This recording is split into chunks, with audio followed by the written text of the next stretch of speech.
நாங்கள் கூடி வந்து உம்மை உயர்த்தும்படி, ஆராதிக்கும்படி, சமூகத்தில் உட்காரும்படி எங்களுக்கு தந்த சந்தர்ப்பத்திற்காக உமக்கு நன்றி ஆண்டவரே. இப்பொழுதும் நீர் எங்களோடு கூட பேசுகிறதான ஒரு நேரம் ஆண்டவரே, எங்களோடு கூட இடைபடுகிறதான ஒரு நேரம். இந்த வார்த்தைகளை அனுப்புவீராக. நாங்கள் வசனத்தை பெற்றுக்கொண்டவர்களாய் திரும்பி போக கர்த்தர் கிருபை தருவீராக. மகிமையுள்ள கரத்தில் எங்களை தாழ்த்துகிறோம் எங்கள் ஆண்டவர் இயேசுவின் நாமத்தில் பிதாவே. வருஷந்தோறும் 7 நாள் கர்த்தருக்கு இந்த பண்டிகையை ஆசரிக்க கடவீர்கள். இது உங்கள் தலைமுறைதோறும் செல்ல வேண்டிய நித்திய கட்டளை. 7ஆம் மாதத்தில் அதை ஆசரிக்க வேண்டும். நான் இஸ்ரவேல் புத்திரரை எகிப்து தேசத்திலிருந்து புறப்படப் பண்ணினபோது அவர்களை கூடாரங்களில் குடியிருக்க பண்ணினதை உங்கள் சந்ததியார் அறியும்படிக்கு 7 நாள் கூடாரங்களில் குடியிருக்க கடவீர்கள். இஸ்ரவேலில் பிறந்தவர்கள் எல்லாரும் கூடாரங்களில் வாசம் பண்ண வேண்டும். நான் உங்கள் தேவனாகிய கர்த்தர் என்று சொல் என்றார். அப்படியே மோசே கர்த்தருடைய பண்டிகைகளை இஸ்ரவேல் புத்திரருக்கு தெரிவித்தான். லேவியராகமத்தின் புஸ்தகம் 23ஆம் அதிகாரம் 41 முதல் 44 வசனங்கள் வரை இந்த கூடார பண்டிகை என்று சொல்லக்கூடிய பண்டிகையினுடைய சில முக்கியமான வசனங்களை நாம் வாசித்தோம். லேவியராகமத்தின் புஸ்தகம் 23ஆம் அதிகாரத்தில் 7 பண்டிகைகளை குறித்து ஆண்டவர் சொல்லுகிறார். பொதுவாக நாம் நினைக்கிறோம் என்று சொன்னால், இந்த நியாயப்பிரமாணம் பண்டிகைகள் எல்லாம் முடிவுக்கு வந்துவிட்டது. அது அப்படி இருக்குமானால் ஆரோனின் முறைமையை நாம் ஃபாலோ பண்ணாதபடி மெல்கிசேதேக்கின் முறைமையை நாம் பின்பற்ற வேண்டியவர்களாக இருக்கிறோம் என்று நாம் எபிரேயரில் வாசிக்கிறோம். அதாவது நியாயப்பிரமாண முறைமையின்படி நாம் செய்யக்கூடியவர்கள் அல்ல, புதிய ஏற்பாட்டில் சொல்லப்பட்டிருக்கிற முறைமையின்படி செய்ய வேண்டியவர்கள். ஆனால் புதிய ஏற்பாட்டுக்கும் பழைய ஏற்பாட்டுக்கும் முரண்பாடு கிடையாது. நன்றாய் புரிந்து கொள்ளுங்கள். புதிய ஏற்பாடு பழைய ஏற்பாட்டுக்கு ஆப்போசிட் கிடையாது. புதிய ஏற்பாடு என்பது இந்த சுயாதீன பிரமாணம்னு சொல்லுவாங்க, அல்லது மெல்கிசேதேக்கின் முறைமைம்பாங்க. ஈஸியா புரியணும்னு சொன்னா புதிய ஏற்பாடு. இது பழைய ஏற்பாட்டினுடைய நிஜம். பழைய ஏற்பாடு புதிய ஏற்பாட்டினுடைய நிழல். இப்ப 7 பண்டிகை இங்க இருக்கு. இந்த 7 பண்டிகை குறித்து பவுல் என்ன சொல்றாரு அப்படின்னு சொன்னா, வாசிங்க 2:16-17 வாசிங்க. ஆகையால் போஜனத்தையும் பானத்தையும் குறித்ததாவது, பண்டிகை நாளையும் மாத பிறப்பையும் ஓய்வு நாட்களை குறித்ததாவது ஒருவனும் உங்களை குற்றப்படுத்தாது இருப்பானாக. அவைகள் வருங்காரியங்களுக்கு நிழலாயிருக்கிறது. அவைகளின் பொருள் கிறிஸ்துவை பற்றினது. எந்த பண்டிகை அப்படின்னு கேட்டீங்கன்னா, பவுல் எழுதும் போது இப்ப நாம புதிய ஏற்பாட்டு சபைகளில் கொண்டாடி கொண்டிருக்கிற எந்த பண்டிகையும் கிடையாது. புதிய ஏற்பாட்டில் நாம நிறைய பண்டிகை வச்சிருக்கிறோம் இல்லையா?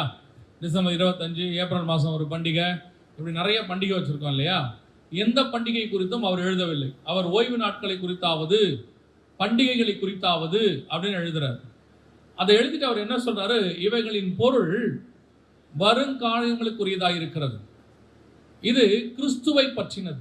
அப்படின்னா எதை பத்தி எழுதியிருக்கிறாரு அப்படின்னு கேட்டா, இந்த 7 பண்டிகைகள் இந்த 23ஆம் அதிகாரம் லேவியராகமத்தில் இருக்குது. அங்கதான் ஓய்வு நாள்ல ஆரம்பிக்கும். 23ஆம் அதிகாரத்துல 1 முதல் வசனங்கள் நீங்கள் வாசிக்கும் பொழுது, இஸ்ரவேல் புத்திரருக்கு நீ சொல்ல வேண்டிய பண்டிகைகள் ஆவது அப்படின்னு மோசேக்கு ஆரம்பிக்கிறார்.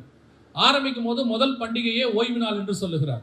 அதுல ஆரம்பித்து அந்த அதிகாரம் முடிகிற வரைக்கும் பார்த்தீங்கன்னு சொன்னா 7 பண்டிகைகளை குறித்து பேசுகிறார். பஸ்கா, புளிப்பில்லாத அப்ப பண்டிகை, முதற் பலனான பண்டிகை, அப்புறம் 50வது நாள் பண்டிகை, அதாவது நம்ம பெந்தகோஸ்தே பண்டிகைன்னு சொல்லுவோம், எக்கால பண்டிகை, பாவ நிவர்த்தி பண்டிகை, கூடார பண்டிகை, 7 பண்டிகைகளை பற்றி சொல்லுவார். இவைகளை குறித்து தான் பவுல் சொல்லுகிறார், இவைகள் வரும் காரியங்களுக்குரியது, இவைகளின் பொருள் கிறிஸ்துவை பற்றினது அப்படின்னு. என்ன கிறிஸ்துவை பற்றினது அப்படின்னு பார்த்தீங்கன்னு சொன்னா, பஸ்கா இயேசு சிலுவையில் அறையப்படுவதற்கு ஒப்பாக இருக்கிறது. அதனுடைய நிழல் நிஜம், இயேசு சிலுவையில் அறையப்பட்டார். புளிப்பில்லாத அப்ப பண்டிகை அப்படின்னா எதை பத்தி இருக்கு அப்படின்னு கேட்டீங்கன்னு சொன்னா, கலப்பம் இல்லாத, அதாவது கலப்படம் இல்லாத வேத வசனம், பரிசுத்த ஆவியினால் கொடுக்கப்படுகிறதான சுயாதீன பிரமாணம், இதை குறித்து சொல்லப்பட்டிருக்கிறது. 3வது அங்கே முதற் பலனான பண்டிகை, கிறிஸ்து மரித்தோருக்கு முதற் பலனாக உயிர்த்தெழுவதை குறித்து சொல்லப்பட்டிருக்கு. 4வது 50வது நாள் பண்டிகை, அதான் பெந்தகோஸ்தே பண்டிகை என்று சொல்லப்படுகிறது. 5வது எக்கால பண்டிகை, வருகையின் போது ஊதப்படுகிறது. 6வது பாவ நிவர்த்தி பண்டிகை, உபத்திரவ காலத்தில் 7 வருஷத்தில் இருக்கக்கூடியதான காரியங்களை குறிக்கிறது. 7வது கூடார பண்டிகை, 1000 வருஷ அரசாட்சியை குறித்து சொல்லுகிறது. அதோடு கூட எல்லாம் முடிவடைந்து விடும். அதோடு கூட பூமியினுடைய காரியங்கள் முடிஞ்சிடும். அந்த கூடார பண்டிகையை பற்றி சொல்லும் பொழுது அவர் எதை பற்றி சொல்றாருன்னா, 7 நாட்கள் ஆசாரிக்க வேண்டும் என்று சொல்லுகிறார். 7 நாளைக்கு அப்புறம் அந்த பண்டிகை முடிவுக்கு வந்துடும், அதுக்கப்புறம் எல்லாமே முடிஞ்சிருச்சுங்கிறார். அதோட அர்த்தம் என்னன்னா, மனுஷன் மாம்சத்தில் வெளிப்பட்டு மனுஷனை படைத்து 7000 வருஷம் 7 நாள். அந்த 7 வருஷம் 7 நாள் என்பது 7000 வருஷத்துக்கான அடையாளம். 7ஆம் நாள் முடியும் போது, 7000 வருஷம் முடியும் போது, கூடார பண்டிகை முடியும் போது எல்லாம் முடிவுக்கு வந்துடும். இது எதை குறித்து சொல்லப்பட்டிருக்கிற ஒரு விஷயம் என்று சொன்னால், இஸ்ரவேல் ஜனங்கள் எகிப்திலிருந்து விடுதலையாகி கானானுக்கு போகிற வரைக்கும் அவர்கள் வனாந்தரத்திலே குடியிருந்தார்கள், அதுவும் கூடாரங்களில் குடியிருந்தார்கள் என்று சொல்லப்படுகிறது. அதைத்தான் அவங்க என்ன சொல்றாங்கன்னா கூடார பண்டிகைன்னு சொல்றோம். அது எதுக்கான அடையாளம்? நாம் பாவத்திலிருந்து இந்த பூமியில விடுதலையாக்கப்பட்டு பரம கானானுக்குள் பிரவேசிக்கிற வரைக்கும் நாம் கூடாரங்களில் குடியிருக்கிறோம் என்று அர்த்தம். நாம தான் இப்ப எல்லாம் இந்த கூடாரங்களில் குடியிருக்கிறோம். அதைத்தான் எழுதும் போது நம்முடைய சரீரத்தை கூடாரம் என்று வேதம் சொல்லுகிறது. நாம் வாழுகிற இந்த வாழ்க்கை சரீரத்திலே நாம் குடியிருக்கிறோம். அதாவது பொதுவாக ஒரு குழந்தை பிறந்த உடனே நாம் அந்த சரீரத்துக்கு ஒரு பேர் வைப்போம். அந்த சரீரத்தை பேரை வச்சு தான் அந்த சரீரத்தை வேறு பிரிக்கிறோம். 10 குழந்தை பிறந்தா 10 பேர் வச்சாச்சுன்னா அந்த 10 குழந்தைக்கு 10 பேர் இருக்கிறதுனால நம்ம டிஃபரன்ஷியேட் பண்ணிக்கிறோம் அந்த குழந்தைய. உண்மையிலேயே பேர் சரீரத்துக்கு வைக்கப்படுகிறதல்ல, பேர் ஆத்மாவுக்கு தான் இருக்கணும். ஏன்னா உள்ளக்குள்ள இருக்கிற ஜீவன் போன உடனே இந்த சரீரத்துக்கு பேரும் போயிடும். அதோட கூட இது டெட் பாடி, பிணம் என்று சொல்லுகிறோம், அது இது என்று சொல்லுகிறோம். இதோடைய ஒரிஜினாலிட்டி போயிடும். நாம சரீரத்துக்கு தான் பேர் வைக்கிறோம், ஆனா அந்த மரணத்தோடு கூட பேரும் போயிடும். உண்மையிலேயே நாம் உள்ளே வாசம் பண்ணுகிறோம். இந்த சரீரத்துக்குள்ளே வாசம் பண்ணுகிற ஆத்மா தான் ஜீவன் உள்ளது. இதுதான் போய் ஒரு நாள் நித்தியத்திலே வாழ போகிறது. இப்ப இது கூடாரத்தில் வாழுகிறது. நாம் இப்ப கூடாரத்தில் வாழ்ந்துட்டு இருக்கிறோம்.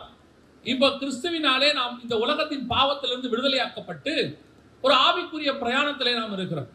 இதான் வனாந்தரத்தில் இஸ்ரவேலர்கள் பிரயாணம் பண்ணதுக்கான அடையாளம். இப்ப நம்ம அந்த பிரயாணத்துல தான் இருக்கிறோம். ஒரு நாள் நாம் கானானுக்குள்ளே பிரவேசிப்போம், பரம கானான் பரலோகத்துக்குள்ளே பிரவேசிப்போம், அல்லது புதிய எருசலேமுக்குள்ளே போவோம்.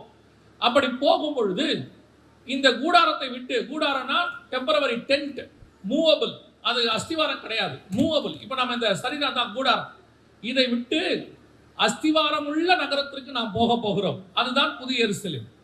அதை தான் உங்களுக்கும் எனக்கும் நித்திய நகரத்தை கர்த்தர் வைத்திருக்கிறார். அசைவில்லாத நகரமாகிய பரலோக ராஜ்யத்துக்குள் நாம் பிரவேசிக்க போகிறோம். அல்லேலூயா. இதனுடைய அடையாளமாகத்தான் இந்த கூடாரத்தை கர்த்தர் வச்சிருக்கிறார். இந்த சரீரம் தான் கூடாரம், நாம் தான் கூடாரத்தில் வாசம் பண்ணுகிறோம் என்று 2 பேதுருவின் புஸ்தகம் 1ஆம் அதிகாரம் வாசிங்கள் பார்ப்போம். 2 பேதுருவின் புஸ்தகம் 1ஆம் அதிகாரம் 14வது வசனத்தை வாசிங்கள் பார்ப்போம். இந்த கூடாரத்தில் நான் இருக்கும் அளவும், இந்த கூடாரத்தில் நான் இருக்கும் அளவும் உங்களை நினைப்பூட்டி எழுப்பி விடுவது நியாயம் என்று எண்ணுகிறேன். அப்ப அவர் தன் சரீரத்தை குறித்து சொல்லும் போது கூடாரம் என்று சொல்லுகிறார். இந்த கூடாரத்தில் நான் குடியிருக்கும் அளவும். அப்படின்னா அந்த கூடார பண்டிகை என்பது எதற்கான அடையாளம் என்றால், நான் இந்த கூடாரத்தில் சரீரத்தில் டெம்பரவரியாக இந்த பூமிக்குள் இருக்கிறேன். இது ஒரு டெம்பரவரி பீரியட். வனாந்தரம் என்பது இஸ்ரவேலர்களுக்கு ஒரு டெம்பரவரி பீரியட். அது 3 நாள்ல முடிய வேண்டியது 40 வருஷமாய் மாறிவிட்டது. அப்படி அதே மாதிரி தான் நீங்களும் நானும் இந்த பூமியை விட்டு கடந்து போக வேண்டியவர்கள். அது வரைக்கும் இந்த சரீரமாகிய கூடாரத்தில் நாம் வாழ்ந்து கொண்டிருக்கிறோம். ஒரு நாள் இந்த கூடாரம் முடிவுக்கு வந்து நாம் நித்திய கூடாரத்துக்குள் பிரவேசிக்க போகிறோம். அஸ்திவாரம் உள்ள நகரத்துக்குள் நாம் பிரவேசிக்க போகிறோம். தேவன் தாமே கட்டி உண்டாக்கின அஸ்திவாரம் உள்ள நகரங்களுக்கு அவர்கள் காத்திருந்தார்கள். அஸ்திவாரம் உள்ள நகரம் எது? வெளிப்படுத்தல் 21:13-14 சொல்லுகிறது. அந்த நகரத்திற்கு 12 அஸ்திவார கற்கள் இருந்தது அப்படின்னு இருக்கு. அதுதான் அஸ்திவாரம் உள்ள நகரம். இப்ப இந்த பூமி அஸ்திவாரம் இல்லாமல் கூடாரம் அது அந்தரத்தில் இருக்கு. நாம இந்த பூமியில அஸ்திவாரம் போடாம நடந்துகிட்டு இருக்கோம். சரீரத்தை சொல்லுகிறேன், இங்க இருக்கிறோம். அப்படி இருக்கிற நாம் ஒரு அடையாளமாக இருக்கிறோம். எதுக்கு அடையாளமா இருக்கிறோம்? கூடாரத்துக்கு அடையாளமாக இருக்கிறோம். ஆனால் இந்த கூடாரத்தை குறித்து, கூடாரத்துக்குள்ளே பிரவேசிக்கும் பொழுது, நாம் அந்த பரம கானான் நோக்கி பிரயாணப்படும் பொழுது, இந்த கூடாரத்துக்குள்ளே கர்த்தர் விரும்பத்தக்கதான காரியங்கள் இருக்கணும். அதான் ரொம்ப முக்கியம். இஸ்ரவேல் ஜனங்கள் பிரயாணப்படும் போது ஒவ்வொருத்தரும் ஒவ்வொரு கூடாரத்துக்குள்ள குடியிருந்தார்கள். அவர்களுக்கு பிரதானமான கூடாரமாக ஆசரிப்பு கூடாரம் இருந்தது. அதுதான் இயேசு கிறிஸ்து மாம்சத்திலே அவர் வெளிப்பட்டார். நம்ம எல்லாருக்கும் முதற் பலனானவராக அவர் மத்தியஸ்தராக இருந்தார். அந்த கூடாரம் மத்தியில் இருந்தது. சுத்தி எல்லா கூடாரங்களும் இருந்தது. ஆனால் ஆசரிப்பு கூடாரத்துக்குள் பாவம் இல்லை. ஆனால் சுத்தி இருக்கிற கூடாரங்களிலே முறுமுறுக்கிறவர்கள் இருந்தார்கள். சுத்தி இருக்கிற கூடாரத்திலே கர்த்தருக்கு பிரியமில்லாதவர்கள் வாசம் பண்ணினார்கள். சுத்தி இருக்கிற கூடாரத்துக்குள்ளே கர்த்தருக்கு அருவருப்பான மோவாபிய ஸ்திரீகளோடு கூட அங்கே அருவருப்பான காரியங்கள் நடந்தது. அதே மாதிரி தான் கிறிஸ்துவுக்குள்ளே இருக்கிறோம். பிரதான ஆசாரியராக கிறிஸ்து இருக்கிறார். அவர் ஆசாரிப்பு கூடாரமாக இருக்கிறார். அவரை சுத்தி நாம் பாளையம் இறங்கி இருக்கிறோம். நீங்களும் நானும் இன்னைக்கு கிறிஸ்துவுக்குள்ளாக இருக்கிறோம். நாமெல்லாம் கிறிஸ்தவர்கள், நாமெல்லாம் ஒரு சர்ச்சில் மெம்பர். ஆனால் இந்த கூடாரத்திற்குள் அவர் மத்தியஸ்தர் தான். நாம சுத்தியா இருக்கிறோம். இன்னைக்கு கடைசி காலத்துல ஒரு உபதேசம் இருக்கிறது, உங்களுக்கு தெரிஞ்சிருக்கும் என்று நினைக்கிறேன். அதாவது நித்திய ரட்சிப்பு அப்படின்னு சொல்லி அந்த நித்திய ரட்சிப்பை தவறாக புரிந்து கொண்ட உபதேசம். அவங்க என்ன சொல்லுகிறார்கள்? ஒன் சேவ் எவர் சேவ் அப்படின்னு சொல்றாங்க. அதாவது என்ன அர்த்தம்? ஒரு முறை நீ ரட்சிக்கப்பட்டுட்டீன்னா அதுக்கப்புறம் நீ என்ன பாவம் பண்ணாலும் நரகத்துக்கு போக மாட்ட, பரலோகத்துக்கு தான் போவ அப்படின்னு சொல்லி அவர்கள் ஒரு காரியத்தை சொல்லுகிறார்கள். அது உண்மைதானா? வசனத்தின்படி அது சரியா அப்படின்னு பார்த்தீங்கன்னா பைபிள் வசனம் அப்படி சொல்லல. ரட்சிப்பு என்பது ஆரம்பம். அந்த வசனம் சொல்றது உங்கள் ரட்சிப்பு பூரணப்பட பரிபூர்ணப்பட பிரயாசப்படுங்கள். அது மட்டும் இல்ல, முடிவு பரியந்தம் நிலை நிற்கிறவனே ரட்சிக்கப்படுவான்னு இருக்கு. ரட்சிப்புங்கிறது ஒரு ப்ராசஸ். இப்போ இந்த கூடாரத்துக்குள்ள இயேசு எனக்குள்ள வந்து ஆட்டுக்குட்டியின் ரத்தத்தினாலே என் பாவத்தை மன்னித்து இந்த கூடாரத்தை சுத்தமாக்கி இருக்கிறார். ஆனால் கிறிஸ்து வருமானமும் இந்த கூடாரம் சுத்தமாகத்தான் இருக்க வேண்டும். நடுவுல எது வேணாலும் உள்ள வந்துடுச்சுன்னா, இந்த கூடாரத்துக்குள்ள பாவம் வந்துருச்சுன்னா பரவாயில்ல, நீ இயேசுவின் ரத்தத்தால கழுவப்பட்டவன், பாவம் இருந்தாலும் உன்னை பரலோகத்துக்கு கூட்டிட்டு போவார் என்றால் அந்த இயேசுவின் ரத்தத்தை நான் மட்டுப்படுத்துகிறேன் அல்லது ரட்சிப்பை நான் மட்டுப்படுத்துகிறேன். அதுதான் வேதம் சொல்லுது. ஒரு தடவை பரம ஈவை ருசி பார்த்தும் இனி வரும் பலன்களை அறிந்தும் பரிசுத்த ஆவியை பெற்றும் மறுதலித்து போனவர்களை மீட்கப்படுவது கூடாத காரியம் என்று வேதம் சொல்லுகிறது. நித்திய ரட்சிப்புனா ஒன் சேவ்டு எவர் சேவ்டு இல்ல. நீ அடைந்த ரட்சிப்பை முடிவு பரியந்தம் பாதுகாத்துக் கொள்ள வேண்டும். வருகிற வரைக்கும் அந்த ரட்சிப்புல நிக்கணும். அதைத்தான் அந்த கூடாரத்துக்குள்ள, சரீரத்துக்குள்ள, நமக்குள்ள எந்த விதமான காரியங்களும் வராதபடி, கர்த்தருக்கு பிரியமில்லாத காரியங்கள் வராதபடி இஸ்ரவேல் ஜனங்கள் அழைக்கப்பட்டார்கள். ஆட்டுக்குட்டியின் ரத்தத்தினாலே மீட்கப்பட்டார்கள். அவர்கள் பிரயாணத்துக்கு தொடங்கிட்டாங்க பரம கானானை நோக்கி. ஆனா வழியிலே ஒரு சிலர் அழிந்து போனார்கள். பெரும்பான்மையானவர்கள் அழிந்து போனார்கள். காரணம் என்ன? மீட்கப்பட்ட ஜனங்கள், ஆட்டுக்குட்டியின் ரத்தத்தாலே மீட்கப்பட்ட ஜனங்கள், அற்புத அடையாளங்களை செய்து கர்த்தர் மீட்டு கொண்டு வந்தார். ஆனால் அவர்கள் கூடாரங்களுக்குள்ளே கர்த்தர் அருவருக்கிற காரியங்கள் காணப்பட்டது. அதனுடைய விளைவு அந்த கூடாரத்துக்குள் இருந்தவர்கள் கானானுக்குள்ளே பிரவேசிக்கவில்லை, வனாந்திரத்திலேயே மடிந்து போனார்கள். நீங்க இயேசுவை ஏத்துக்கிட்டதுனால, ஒரு சபைக்குள்ள மெம்பர் ஆயிட்டதுனால, நீங்கள் பரிசுத்தாவின் அபிஷேகத்தை பெற்றுக்கொண்டதுனால உங்களுக்கு பரலோகம் கன்ஃபார்ம்னு எழுதிலாம் கொடுக்கல எங்கேயும். நான் சொல்லுகிறேன், எந்த ஒரு சபைக்குள்ள நீங்கள் இருந்தாலும் சரி, முடிவு பரியந்தம் நிலை நிற்கிறவனே ரட்சிக்கப்படுவான். நான் அந்த ஸ்தாபனத்தில் இருக்கிறேன்றதுனால பரலோகத்துக்கு போயிட முடியாது. ஏன்னா பரலோகத்துல கோட்டா சிஸ்டம் கிடையாது. இந்த ஸ்தாபனத்துக்கு 20%, அந்த ஸ்தாபனத்துக்கு 20% ஒதுக்கி வைக்கல.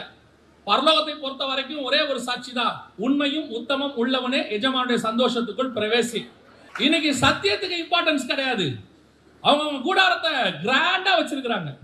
நல்ல வேலை, ஆசாரியர் கூடாரத்தை கட்டும்போது ஆண்டவர் ஒரு வார்த்தை சொல்லிட்டாரு, மோசே கிட்ட தெளிவா சொல்லிட்டாரு, நான் உனக்கு காண்பித்த மாதிரியின்படியே கட்டுவதற்கு எச்சரிக்கையாயிரு. ஏன்னா மோசே வந்து ஒரு பெரிய இன்ஜினியர் பாருங்க. அவர் வந்து இதற்கு எகிப்தில் ஒரு பெரிய இன்ஜினியரா. அவர் ராமசேஷுக்கெல்லாம் ஊர் கட்டி இருக்கிறாராம். வசனம் சொல்லுது, அவர் வாக்கிலே வல்லவர், எகிப்தின் கலைகளிலே தேர்ச்சி பெற்றவர் அப்போஸ்தலர் நடவடிக்கைகள் இருக்கு. இப்ப மோசே கிட்ட சும்மா ஆண்டவர் ஹிண்ட் மட்டும் கொடுத்தாரு வச்சுங்க, மோசே ஒரு கூடாரம் கட்டணும்பா, பார்த்து கட்ட அப்படின்னு இருந்தாருன்னா, இருக்கிறதுலே காஸ்ட்லியஸ்ட் கூடாரத்தை அவன் தான் கட்டியிருப்பான். சும்மா மொத்த வனாந்தரத்துக்கு ஒரு கூடாரம், டென்ட், 5 லட்சம் பேர் உட்கார்ற மாதிரி டென்ட் போட்டிருப்பான். ஏன்னா அப்படிதான் போடுவான். ஆண்டவருக்கு நல்லா தெரியும், மோசே எனக்கு உன் அறிவை சார்ந்த ஒரு கிராண்டான டென்ட் வேண்டாம், நான் சொல்லக்கூடிய ஸ்பிரிச்சுவல் டென்ட் தான் எனக்கு வேணும். அது வெறும் 300 முழம், அதை கட்டிட்டு போங்கிறார். என்ன சொல்றீங்க ஆண்டவரே? என்கிட்ட விடுங்க, நான் பாத்துக்கிறேன். அதனால தான் உங்ககிட்ட விடல. உங்ககிட்ட விட்டா நீ பார்த்துப்பேன்னு எனக்கு தெரியும். நான் உனக்கு என்ன காட்டணும் அதன்படி செய். கர்த்தர் காட்டுகிறபடி நான் கட்டி இருப்பேன். ஆனால் அந்த கூடாரத்தை கட்டுகிற மொத்த பொறுப்பையும் கர்த்தரே எடுத்திருப்பார். இன்னைக்கு அப்படித்தான் என் கூடாரம் இருக்கு, என் சரீரமாகிய கூடாரம் அப்படித்தான் இருக்கு. ஏன் இஷ்டப்படி எனக்கு உள்ள ஆசை இருக்குது, என்னென்னமோ உள்ள இருக்கு. சில விஷயங்களை தியானிக்கும் போது ஒரு சில கூடாரங்களை ஆண்டவர் எனக்கு ஞாபகப்படுத்தினார். அதுல வாசியுங்கள். ஒரு கூடாரத்தை குறித்து சொல்லப்பட்டிருக்கிறது. ஆதியாகமத்தின் புஸ்தகம் 31ஆம் அதிகாரம் 33வது வசனத்திலிருந்து வாசிங்க.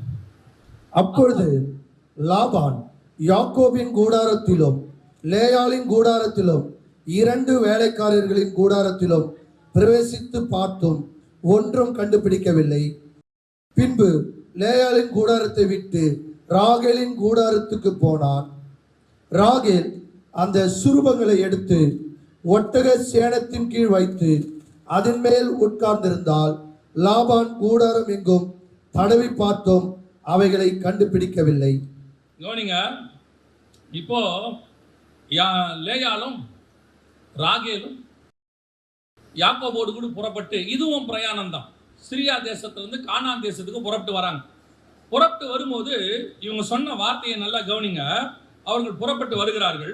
புறப்பட்டு வரும்பொழுது அவர்கள் சொல்லுகிறார்கள், நாங்கள் எங்கள் தகப்பன் வீட்டில் இனி எங்களுக்கு பங்கு உண்டோ என்று சொல்லி அவர்கள் என்ன செய்யறாங்கன்னா, தன் கணவனோடு கூட புறப்பட்டு வருகிறார்கள். புறப்பட்டு வந்து அவர்கள் வனாந்தரத்தின் பாதையிலே கடந்து வந்து கொண்டிருக்கிறார்கள். இந்த லேயாலும் ராகேலும் ஒரே ஸ்டேட்மெண்ட் தான் கொடுக்குறாங்க யாக்கோபு கிட்ட. யாக்கோபு கிட்ட சொல்லும் போது அந்த வசனம் சொல்லும், ஆதியாகமத்தின் புஸ்தகம் 31ஆம் அதிகாரம் 14வது வசன வாசி. அதற்கு ராகேலும் லேயாலும், எங்கள் தகப்பன் வீட்டிலே இனி எங்களுக்கு பங்கும் சுதந்திரமும் உண்டோ? நல்லா கவனிங்க. இப்ப லேயாலும் ராகேலும் புறப்பட்டு வராங்க. வரும்போது ரெண்டு பேருமே ஒரு காரியம் தான் சொல்றாங்க, இனி என் தகப்பன் வீட்டில் எங்களுக்கு என்ன இல்லை? பங்கு இல்லை. பிரயாணம் ஆரம்பிச்சாச்சு. இப்போ தகப்பன் வீட்டுல இருந்து புறப்பட்டு கானானுக்கு பிரயாணம் வந்துருச்சு. என்ன, லேயாளுக்கு ஒரு கூடாரம் இருக்கு, யாக்கோபருக்கு ஒரு கூடாரம் இருக்கு, ராகேலுக்கு ஒரு கூடாரம் இருக்கு, வேலைக்காரிகளுக்கும் கூடாரம் இருக்கு. இப்ப யாக்கோபோடு கூட புறப்பட்டு வருகிற இவர்கள், இப்ப லாபான் வரார், வந்துட்டு சோதிச்சு பார்க்கிறார். சோதனைக்காரன் வரான். சோதனைக்காரன் வந்து பார்க்கும்போது எல்லா கூடாரமும் சுத்தமாய் இருக்கிறது.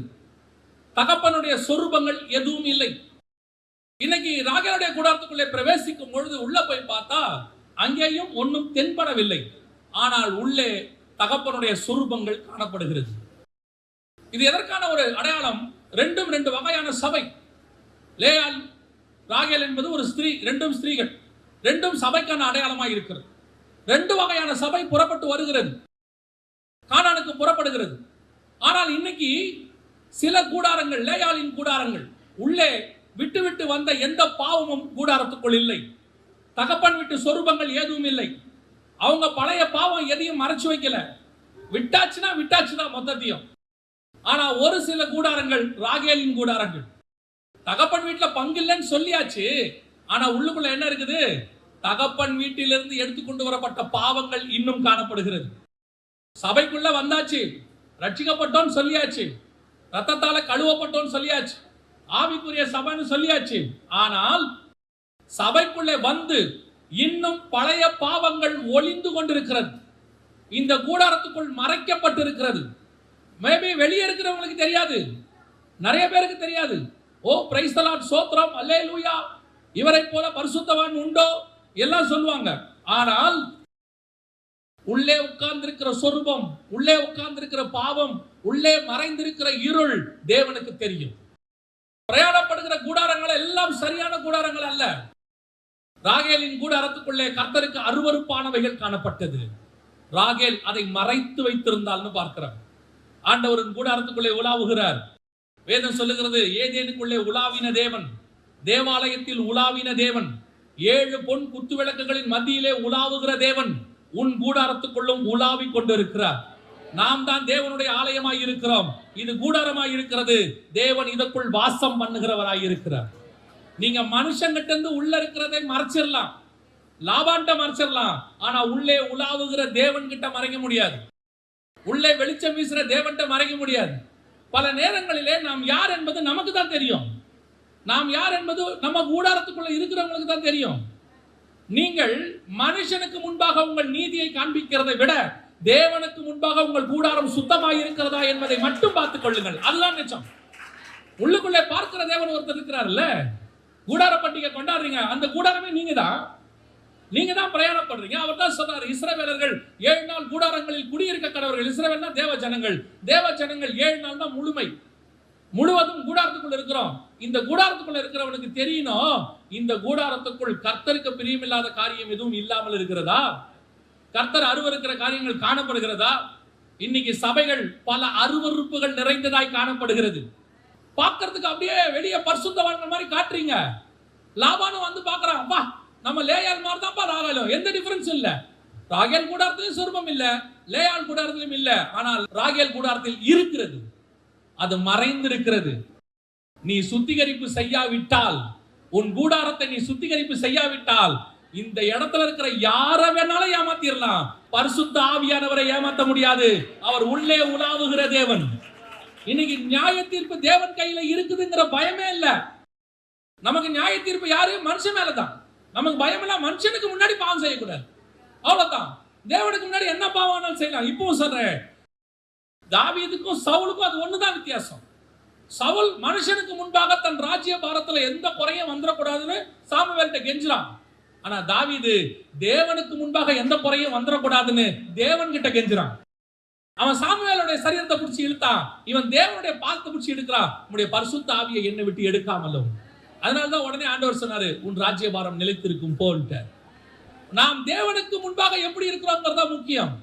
இன்னைக்கு நிறைய கூடாரத்துக்குள்ள தகப்பனுடைய சொரூபங்கள் மறைக்கப்பட்டிருக்கு, பழைய பாவங்கள் உள்ளுக்குள்ள இருக்கு, ஜென்ம சுபாவங்கள் மறைக்கப்பட்டிருக்கு. நீ ஏறி நின்று கர்த்தருக்கு முன்பாக பேசிட்டாலோ பாடிட்டாலோ ஒரு சின்ன ஊழியம் செஞ்சிட்டாலோ உனக்குள்ள இருக்கிற பாவங்கள் இல்லைன்னு அர்த்தம் இல்ல. வாழ்நாள் எல்லாம் உள்ள பாவத்தை வச்சுக்கிட்டு வெளியே ஊழியத்தை முடிச்சுட்டு கர்த்தருக்கு முன்னாடி போய் நிக்கிறாங்க. ஆண்டவர் சொன்ன ஒரே வார்த்தை, உன்னை எனக்கு தெரியவே தெரியாது பான்ட்டாரு. அவ்வளவுதான். ஆண்டவர் சொன்ன அவ்வளவுதான், உன்னை எனக்கு தெரியாது. ஏன் அப்ப நான் இவனால என்ன ஊழியம் பண்ண நீ தான் கேட்கணும். ஊழியம் அதிகம் செய்கிறோமா, பெருசா செய்யறோமா, சின்னதா செய்யறோமா, சின்ன ஆவிக்குரிய வாழ்க்கையா பெரிய ஆவிக்குரிய வாழ்க்கையாங்கிறதுலாம் இங்க கேள்வியே இல்ல. கர்த்தருக்குள் நான் இருக்கிறேனா, கர்த்தருக்கு வெளியே இருக்கிறேனா, அதான் கேள்வி. ஊழியமே செய்யாம நல்ல ஆவிக்குரிய வாழ்க்கை வாழ்ந்துட்டு பரலோகத்துக்கு போறது நல்லது. ஒருவேளை ஊழியம் செய்யக்கூடாதுன்னு சொல்லல, ஊழியம் செஞ்சு நீ பாவம் செஞ்சு நரகத்துக்கு போறதை விட இது வாசி. நிறைய பேருடைய கூடாரங்களை கர்த்தர் பார்த்து கொண்டு இருக்கிறார். அநேகருடைய கூடாரங்களுக்குள்ளே கர்த்தருக்கு பிரியமில்லாதது மறைஞ்சிருக்குது. சுத்திகரிப்பு செய்யுங்க, அதான் ஆண்டவர் விரும்புறாரு. சிம்சோன் அவர் என்ன பண்ணாராம், செத்த சிங்கத்துக்கிட்ட இருந்து தேன் எடுத்து சாப்பிட்டாராம். சரி, அது பலகீனம். தேனை பார்த்தோன்னே ஒரு ஆசை வந்துருச்சு, சாப்பிட்டாரு. நியாயமா அவர் என்ன செய்யக்கூடாது, சாப்பிடக்கூடாது. ஏன்னா செத்த சரீரத்துக்கிட்ட அவரு போகக்கூடாது. ஏன்னா அவருடைய பிரதிஷ்டை அது, கர்த்தர் அவருக்கு வச்சிருக்கிறது. அந்த அவருடைய அழைப்பின்படி அவர் என்ன செய்யக்கூடாது, செத்தது ஒன்றுகிட்டையும் அவர் போகக்கூடாது. போயிட்டாரு. சில நேரத்துல பலகீனம், போய் தேன் எடுத்து சாப்பிட்டுட்டாரு. ஆனா அவர் பண்ண தப்பு என்ன தெரியுமா, தேன் சாப்பிட்டது தப்பு தான், அதுல மாற்று கருத்துமே இல்லை. அவர் என்ன பண்ணாரா, தான் தேனை எடுத்ததையும் எங்கிருந்து எடுத்தார் என்பதையும் தன் தாய் தகப்பனுக்கு அறிவிக்காதிருந்தான் இருக்கும். சிம்சோன் இருக்கிற சுபாவம் என்னன்னா, தான் பாவம் செஞ்சிருவான், அதை அறிக்கை பண்ணி விட்டு விடுகிற சுபாவம் அவனுக்கு இல்ல. இப்ப அவன் அறிக்கை செஞ்சு விட்டு இருந்தா என்ன ஆயிருக்கும் தெரியுமா? கவனிங்க, சிம்சோன் தேன் எடுத்து சாப்பிட்டு அவங்க அப்பா அம்மா கிட்ட சொல்லலையாமா, தன் தாய் தந்தையின் இடத்துல அறிவிக்கவில்லை அப்படின்னு இருக்கு. ஒரு நாள் வந்தது, பெலிஸ்தியர் பிடிச்சு கொண்டு போய் அவன் தலையை மொட்டை அடித்தார்கள். நம்ம எல்லாருக்கும் தெரியும். ஏன் பிடிச்சாங்கன்னா, பெலிஸ்தியர் மொட்டை அடிச்சாங்க. இதுக்கு என்ன காரணம், ஏன் அவன் மொட்டை அடிச்சான்? இல்ல, பெலிஸ்தியர் சிம்சோனுடைய தலை முடியில தான் பவர் இருக்குது, அதனால மொட்டை அடிச்சாங்க. ஆக்சுவலா காரணம் அதல்ல, அது பெலிஸ்தியருடைய காரணம். தேவன் ஏன் அனுமதி கொடுத்தார் தெரியுமா? சிம்சோன் ஒருவேளை தன் தாய் தகப்பனிடத்துல போய் சொல்லி இருப்பானால், அறிக்கை பண்ணி இருப்பானால், நான் இந்த மாதிரி சிங்கத்துக்கிட்ட இருந்து எடுத்துட்டேன்னு சொன்னா அவன் தாய் தகப்பன் சொல்லியிருப்பாங்க, எப்பா நீ என்ன பண்ணிருக்க கூடாது, சிங்கத்துக்கிட்ட இருந்து எடுத்துருக்க கூடாது, அந்த செத்ததுக்கிட்ட இருந்து போயிருக்க கூடாது, தப்பு பண்ணிட்ட. இதுக்கு ஒரே ஒரு பரிகாரம் தான் இருக்கு, பாவ நிவர்த்தி ஒண்ணுதான் இருக்கு. என்ன பண்ண தெரியுமா? என்ன 6 இருக்கும் வசனம் சொல்லும், ஒருவேளை அவன் செத்ததை பீருண்டது கிட்ட போய் தொட்டு விட்டால் அவனுக்கு அவன் ஆசாரியன் இடத்துல போய் காட்ட கடவன். ஆசாரியன் என்ன செய்வானா தெரியுமா? அவன் தலைமுடியை சிரைத்து அந்த தலைமுடி வளர்ற வரைக்கும் அவனை வீட்டுக்குள்ள வச்சிருப்பாங்களாம். இப்போ சிம்சோன் ஒருவேளை அந்த பாவத்தை எங்கிருந்து எடுத்தாங்கிறத தகப்பன்கிட்ட சொல்லியிருந்தானா, தாய்கிட்ட சொல்லியிருந்தானா, அவங்க சொல்லியிருப்பாங்க, இதுக்கு ஒரு பரிகாரம் இருக்கு, வா நம்ம போவோம், ஆசாரியன்கிட்ட போவோம், முடிய மொட்டை அடிப்பாங்க, வளர்ற வரைக்கும் நீ வீட்டுக்குள்ளேயே இரு, உன்னை பத்திரமா நாங்க பாத்துக்கிறோம்னு சொல்லியிருப்பாங்க. சிம்சோன் மறைச்சதோட விளைவு. ஆனால் சிம்சோன் பரிசுத்தவான்கள் லிஸ்ட்ல வரணும், விசுவாச வீரர்கள் லிஸ்ட்ல என்ன செய்யணும், வரணும். அது கர்த்தருடைய திட்டம். எபிரேயர் 11:31-32 வரணும். அவன் வேணும் வச்சு அழைப்பது, அவனை கொண்டு வந்தே ஆகணும். வேற வழியே இல்லை. சிம்சோன் பரிகாரம், உன் முடியை எடுக்கணும். நீயா எடுத்திருந்தா உனக்கு நல்லது, நீ எடுக்கவில்லையா, நானே அதை ஆளை வைத்து எடுப்பேன், நானே ஆளை நியமிப்பேன். ஆனா நான் எடுக்கும் போது கொஞ்சம் வலிக்கும், நான் எடுக்கும் போது கொஞ்சம் கஷ்டப்படணும். அதுக்கு தான் ஆண்டவர் சொல்றாரு, உன் கூடாரத்துக்குள்ள இருக்கிறத பாவ நிவர்த்திய நீங்களே பண்ணிட்டா நல்லது. ராகேல் தன் கூடாரத்தில் உள்ளதை எடுக்காமல் மறைத்து வைத்தாள். என்ன நடந்துச்சு? எல்லாரும் அவ கூட வந்த எல்லாரும் கானானுக்கு போயிட்டாங்க. அவங்க எல்லாரும் எருசலேமுக்குள்ள அதுக்குள்ள எந்த இடத்துக்கு வந்துட்டாங்க. ஆனால் ராகேலோ வழியிலேயே மரித்து போனார். அவருடைய பிரயாணம் முடிவடையவில்லை. லேயாவுடைய பிரயாணம் முடிவடைஞ்சிருச்சு, வேலைக்காரர்களுடைய பிரயாணம் முடிவடைஞ்சிருச்சு, யாக்கோபுடைய பிரயாணம் முடிவடைஞ்சிருச்சு. யார் யாரெல்லாம் கூடாரத்துக்குள்ள எல்லாம் சுத்தமா இருந்துச்சோ எல்லாரும் கானானுக்குள்ள பிரவேசித்தாங்க. ஆனா எந்த கூடாரத்துக்குள்ள சொரூபம் இருந்துச்சோ அது வழியிலேயே மடிஞ்சு போச்சு. அந்த எச்சரிப்பை தான் கர்த்தர் கொடுக்கிறார்.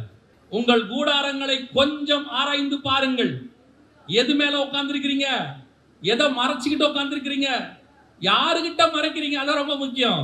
நீங்க யாருக்கு மறைக்கிறீங்களோ இல்லையோ தேவன் கிட்ட மறைக்காதீங்க. தன் பாவங்களை மறைக்கிறவன் வாழ்வடைய மாட்டான். நீங்க ஆண்டவர் உனக்கு ஒரு வாய்ப்பு கொடுக்கிறாரு. உன் கூடாரத்துக்குள் என்ன இருக்கிறது ஆராய்ந்து பார்க்க வேண்டியது கர்த்தர் நமக்கு வைத்ததான மிக முக்கியமான காரியம். இன்னைக்கு ஆராய்ந்து பார்க்கணும். இல்லைன்னா ராகேல் மாதிரி போகிற வழியிலேயே பல நேரங்களிலே நாம் மடிந்து போவதற்கு வாய்ப்பு இருக்கிறது. இன்னைக்கு சுத்திகரிக்கிறதுக்கு ஆண்டவர் ஒரு வாய்ப்பு கொடுக்கிறார். அறிக்கை செய்து விட்டு விட்டால் அவன் தேவனிடத்திலிருந்து இரக்கம் பெறுவான் அப்படின்னு. இது முதலாவது தேவன் சொன்ன கூடாரத்திற்குள் இருக்கக்கூடியதான, அதாவது அழைப்பு பெற்று வந்த கூடாரம் தான் ரெண்டும். அந்த கூடாரத்துல நாம் மறைத்து வைத்ததான காரியங்களுடைய விளைவு.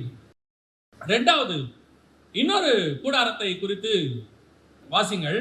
ஆதியாகமத்தின் புஸ்தகம் 9ஆம் அதிகாரம் 20-21 வாசிங்கள். நோவா பயிரிடுகிறவனாகி திராட்சை தோட்டத்தை நாட்டினான். அவன் திராட்சை ரசத்தை குடித்து வெறி கொண்டு தன் கூடாரத்தில் வஸ்திரம் விலகி படுத்திருந்தான். இது இரண்டாவது. இப்போ இந்த சம்பவத்தை குறித்து முதல்ல ஒரு சில காரியங்கள் நான் சொல்லி விடுகிறேன். இந்த ஜலப்பிரளயத்துக்கு முன்னாடி உள்ள பாவங்கள் என்ன? ஜலப்பிரளயத்துக்கு முன்னாடி உள்ள பாவங்கள் என்ன? வாசிங்க. மத்தேயு எழுதின சுவிசேஷம் 24ஆம் அதிகாரம் 37-38 வாசிங்க. நோவாவின் காலத்தில் எப்படி நடந்ததோ அப்படியே மனுஷகுமாரன் வரும் காலத்திலும் நடக்கும். எப்படியெனில் ஜலப்பிரளயத்துக்கு முன்னான காலத்திலே நோவா பேடைக்கு பிரவேசிக்கும் நாள் வரைக்கும் ஜனங்கள் புசித்தும் குடித்தும் பெண் கொண்டும் பெண் கொடுத்தும் ஜலப்பிரளயம் வந்து அனைவரையும் வாரிக்கொண்டு போகும் மட்டும் உணராதிருந்தார்கள். அப்படியே மனுஷகுமாரன் வரும் காலத்திலும் நடக்கும். நல்லா கவனிங்க. ஜலப்பிரளயத்துக்கு முன்னாடி ஜனங்க எப்படி இருந்தாங்களாம்? புசித்தும் குடித்தும் பெண் கொண்டும் பெண் எடுத்தோம். இது ஒவ்வொன்றுத்துக்குமே விளக்கம் இருக்குது. ஆனா இன்னைக்கு நமக்கு தேவையானது இப்ப இதுக்கான விளக்கமாக லூக்கால ஆண்டவர் இதையே விளக்கமா சொல்லி இருக்கிறார். வாசிங்க. லூக்கா எழுதின சுவிசேஷம் 21ஆம் அதிகாரம் 34வது வசனம் வாசிங்க. உங்கள் இருதயங்கள் பெருந்திண்டியினாலும், அந்த புசித்துன்னு இருக்கு இல்லையா, அங்க புசித்துன்னு இருக்குல்ல, மத்தியில வாசிச்சோம்ல 36, 37, 38ல புசித்தும் அப்படின்னா சாப்பிடுறது தப்பு இல்ல. என்ன சொல்ல வராரு? சாப்பிடுறது தப்பு இல்ல, பெருந்திண்டி தப்பு. சாப்பிடுறது தப்பு இல்ல, சாப்பிட்டுக்கிட்டே இருக்கிறது தப்பு. சில ஆட்கள் எப்படி இருப்பான்? சாப்பிட்டுக்கிட்டே இருப்பான். பெருந்திண்டி அப்படின்னா சாப்பிடுறது. அங்க புசித்துன்றதுக்கு பெருந்திண்டி இருக்கு. இரண்டாவது வெறியினாலும். எந்த வெறி? அங்க என்ன இருக்கு? குடித்து அப்படின்னு இருக்கு இல்லையா? அந்த குடித்து அப்படின்னா இங்க வெறின்னு இருக்கு. அதோட அர்த்தம் என்ன? இப்ப வாசிங்க. ஆதியாகமத்தின் புஸ்தகம் அந்த 9ஆம் அதிகாரம் 21 வாசிங்க. அவன் திராட்சை ரசத்தை குடித்து வெறி கொண்டு, திராட்சை ரசத்தை குடித்து வெறி கொண்டு. இதே பாவம் தான் ஜலப்பிரளயத்துக்கு முன்னாடி இருந்துச்சு. இதே பாவம் எங்க இருந்துச்சு? ஜலப்பிரளயத்துக்கு முன்னாடி இருந்துச்சு. ஜலப்பிரளயத்துக்கு அப்புறம் நோவா திராட்சை ரசத்தை குடித்து வெறித்து வெறி கொண்டு அப்படின்னு. இப்ப நிறைய பேர் இதுக்கு ஒரு விளக்கம் கொடுக்குறாங்க வேத வல்லுநர்கள். மேபி அது கரெக்டா கூட இருக்கலாம், அதை கூட நீங்க வச்சுக்கலாம் ஒரு விளக்கமாக. ஏன் அப்படின்னு கேட்டா, நோவாவுக்கு ஜலப்பிரளயத்துக்கு அப்புறம் கிளைமேட் மாறினதுனால இந்த திராட்சை ரசம் ஈஸ்ட் ஃபார்ம் ஆகி அதுல இருக்கக்கூடியதான அந்த போதை நோவாவுக்கு தெரியல, அவர் குடிச்சு அது வெறிச்சிட்டாருன்னு இருக்கும். மேபி இருக்கலாம். ஏன் அப்படின்னு கேட்டீங்கன்னா, அந்த ஜலப்பிரளயத்துக்கு முன்னாடி உள்ள காலத்துல அவங்க புசிச்சாங்க, குடிச்சாங்க, வெறி கொண்டாங்க, எல்லாம் செஞ்சாங்க. ஆனா நோவா அப்படி செஞ்சான்னு இல்லை. நோவா எப்படி இருந்தான்? தேவனோடு கூட சஞ்சரித்து கொண்டிருந்தான். நோவா எப்படி இருந்தான்? நீதிமானாக இருந்தான். அப்ப அந்த புசித்து குடித்து வெறி கொள்ற கூட்டத்துல யாரும் இல்ல, நோவா இல்ல. ஆனா இப்ப கூடாரத்துக்குள்ள என்ன இருக்குது? இப்போ திராட்சை ரசத்தை குடித்து வெறித்து நிர்வாணம் உள்ள வந்துடுச்சு. இப்ப நோவா தெரிஞ்சு செஞ்சாரா தெரியாம செஞ்சாரான்னு தெரியாது. ஆனால் அவர் நீதிமான். அவர் யாரா இருந்தாரு? நீதிமானாக இருந்தாரு. அவர் ஜலப்பிரளயத்துக்கே தப்பிச்சிட்டாரு.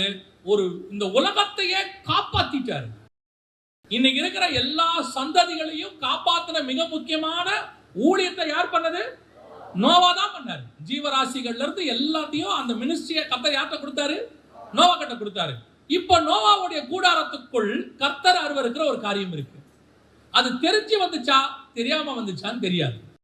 ஒருவேளை நோவா தெரியாம தான் செய்திருக்க வேண்டும் அப்படி நம்ம வச்சுக்கலாம். ஏன்னா முன்னாடி குடித்து வைத்ததுல அவர் இல்ல. ஆனால் நோவா அப்படி செய்தது நிமித்தம் உள்ளுக்குள்ள என்ன வந்துருச்சு? நிர்வாணம் வந்துருச்சு.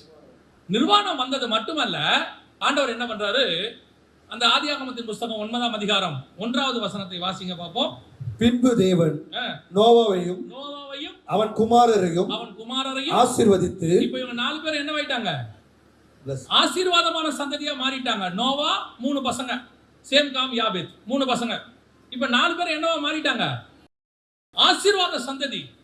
இப்ப 4 கூடாரம் இருக்கு. சேமுக்கு ஒரு கூடாரம், யாபேத்துக்கு ஒரு கூடாரம், காமுக்கு ஒரு கூடாரம், நோவாக்கு ஒரு கூடாரம். 4 கூடாரம் என்ன கூடாரம்? ஆசீர்வதிக்கப்பட்ட கூடாரம். எந்த ஆசீர்வாதம்? கர்த்தரால் ஆசீர்வதிக்கப்பட்ட ஒரு கூடாரம்.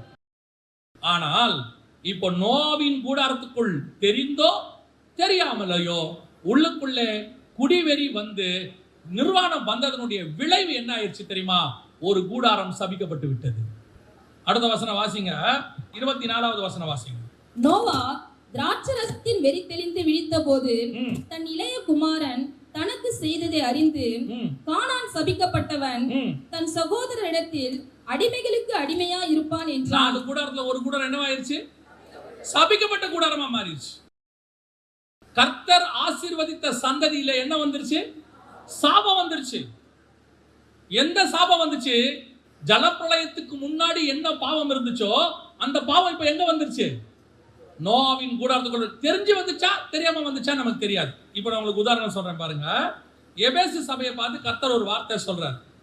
என்ன வார்த்தை சொல்றாரு அப்படின்னு பாத்தீங்கன்னா, வெளிப்படுத்தின விசேஷம் 2:6 வாசிங்க. நான் வெறுக்கிற நிக்கோலாய் மதஸ்தரின் கிரியைகளை நீயும் வெறுக்கிறாய், இது உன்னிடத்தில் உண்டு. நான் வெறுக்கிற நிக்கோலாய் மதஸ்தாருடைய உபதேசத்தை நீயும் வெறுக்கிறாய். எப்போ? முதல் சபை எபேசு கிட்ட. 3வது சபை பெர்கமு கிட்ட என்ன சொல்றாரு பாருங்க, வாசிங்க 15வது வசனம் 2:15. அப்படியே நிக்கோலாய் மதஸ்தருடைய போதகத்தை கை கொள்ளுகிறவர்களும் உன்னிடத்தில் உண்டு, அதை நான் வெறுக்கிறேன். ஒரு காலத்துல சபைக்குள்ள வெறுக்கப்பட்ட உபதேசம் இன்னொரு காலத்தில் சபைக்குள் காணப்படுகிறது. புரியுதா? எபேசு சபையில் வெறுக்கப்பட்ட நிக்கோலாய் மதஸ்தாருடைய உபதேசம் பெர்கமு சபையில இருக்குங்கிறாரு. ஜலப்பிரளயத்துக்கு முன்னாடி இல்லாத குடிவெறி, திராட்சரச வெறி ஜலப்பிரளயத்துக்கு பிறகு எங்க இருக்குது? நோவாவின் கூடாரத்துக்குள் இருக்கு. அது அவங்களுக்குள்ள இருந்தது. ஒரு நாள் இந்த கூடாரத்துக்குள் வந்தது. இந்த கூடாரத்துக்குள் வந்ததனுடைய விளைவு 4 சந்ததியில ஒரு சந்ததி சபிக்கப்பட்டு போச்சு. இன்னைக்கு இதுதான் சபையினுடைய ஆவிக்குரிய சபைகளுடைய நிலைமை. ஒரு காலத்தில் என்னென்ன பாவங்கள் சபையிலே வெறுக்கப்பட்டதோ, எந்தெந்த காரியங்கள் பாவம் என்று சொல்லப்பட்டதோ, எது சபைகளுக்குள்ளே வரக்கூடாது என்று சொல்லப்பட்டதோ அத்தனையும் இன்னைக்கு சபைகளுக்குள்ளே வந்து விட்டது. 30 வருஷத்துக்கு முன்னாடி பரிசுத்தவான்கள் எதெல்லாம் சபைக்குள்ள வரக்கூடாதுன்னு தடுத்து வச்சாங்களோ அத்தனையும் இன்னைக்கு மாடர்னைஸ்ட் சர்ச்சஸ் என்ற பேர்ல அத்தனை பாவமும் உள்ள வந்து உட்கார்ந்துக்குச்சு. அன்னைக்கு வெறுக்கப்பட்ட நிக்கோலாய் மதஸ்தாரோட உபதேசம் இன்னைக்கு உள்ள வந்து போச்சு. அன்னைக்கு இல்லாத கூடாரத்துக்குள் இல்லாத குடிவரி இன்னைக்கு வந்து போச்சு. அன்னைக்கு இல்லாத ஆவிக்குரிய சபைகளுக்குள்ள இல்லாத பாவங்கள் இன்னைக்கு தலைவிரிச்சு ஆடுது சபைக்குள்ள. இன்னைக்கு உள்ள வந்துருச்சு. எதெல்லாம் பரிசுத்தவான்கள் செய்யக்கூடாதுன்னு எங்களுக்கு சொல்லி கொடுத்தாங்களோ அதெல்லாம் இன்னைக்கு சபைக்குள்ள மிக முக்கியமான இடத்துல உட்கார்ந்துகிட்டு இருக்கு. என்ன தப்புன்னு கேட்கிறோம். என்னைக்கு கூடாரத்துக்குள் கர்த்தர் அருவருக்கிற காரியங்கள் வருதோ, என்ன தேவனை பொறுத்த வரைக்கும் நல்லா தெரிஞ்சுக்கொள்ளுங்க, அவர் ஒரு நாள் வேணான்னு சொன்னார்னா கடைசி வரைக்கும் வேணான் தான். 20 வருஷம் ஆயிடுச்சுன்னு ஓகே சொல்ல மாட்டாரு. அன்னைக்கு திராட்சரசம் குடிவெறி கூடாரத்துக்குள் இருக்கக்கூடாது என்றால் இன்னைக்கும் சபைக்குள் திராட்சரசம் குடிவெறி இருக்கக்கூடாது. அவ்வளவுதான்.